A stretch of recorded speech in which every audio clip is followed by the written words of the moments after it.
biggest challenge Zimbabwe now faces is the gold mafia, the gold mafia, the gold mafia. Okay, we get it. The gold mafia. Now, over the last 4 weeks, we got introduced to a whole host of characters who are involved in this alleged gold smuggling and money laundering ring that's plaguing Southern Africa, Zimbabwe and South Africa in particular. The documentary has painted some high-ranking officials in what may only be termed as less than glowing light.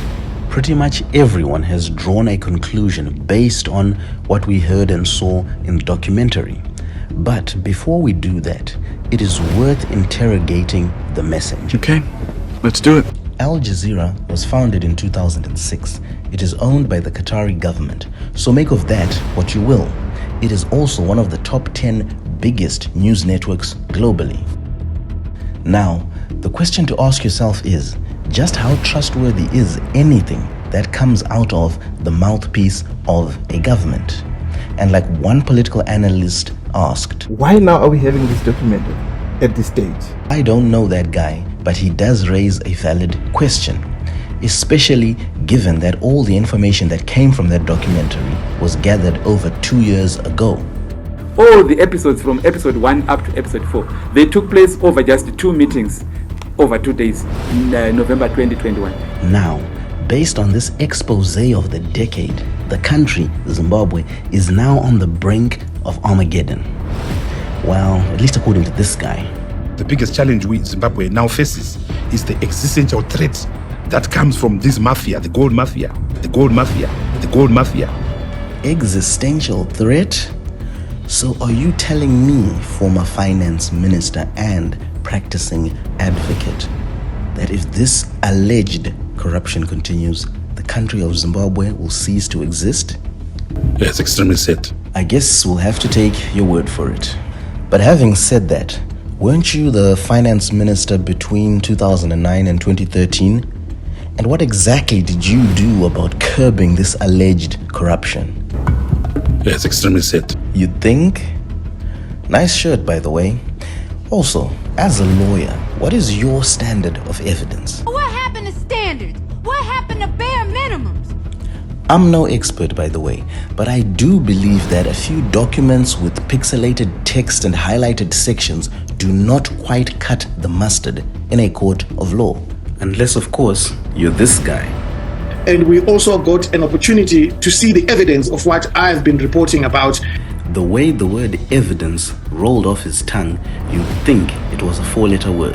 The evidence. Yeah, evidence.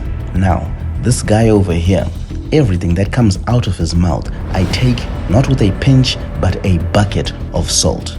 But having said that, I will say that the truth, regardless of who speaks it, is still true. I think once you really know evidence and you really know what the burden of evidence is, you really realize that a lot of what they had was hearsay.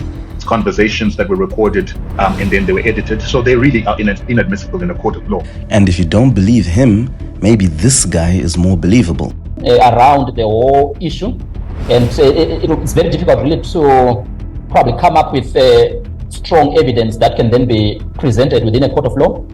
Hopefully that settles that. Now, there's been talk about national security and intelligence. The second issue, which I think is very important, is where is the intelligence? Are these people who make friends with president not vetted before they can get close to the president? Clearly not. People ought to realize that these are things that are difficult to understand because you don't live in the world of how national intelligence operations work. In other words, if you have never worked for the intelligence services, you have no idea how they operate, so you have no right to comment. And if you do comment, your words are worthless. And this is irrespective of all those cool spy movies you've watched. That doesn't make any sense! And yet, one of the most educated people in the country actually said that. You serious? But where does that leave us?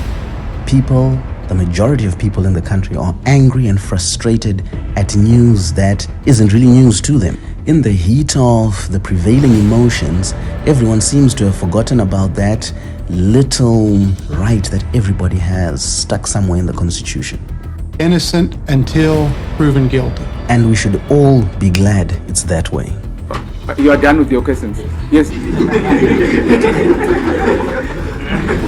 Okay, thank you for your questions very much. You are coming out joking about the seriousness of this gold mafia scandal document. First of all, it's a documentary, not a document, my brother. And secondly, in the grand scheme of things, I can understand why emotions are running high. And to my brother over here, I would say, calm down.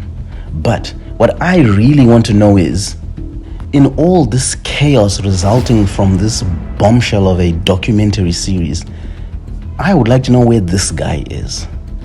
This guy made a name for himself by being the ultimate opportunist. But where is he? This is an election year after all, isn't it? The ultimate opportunist has done it again! That's just wishful thinking.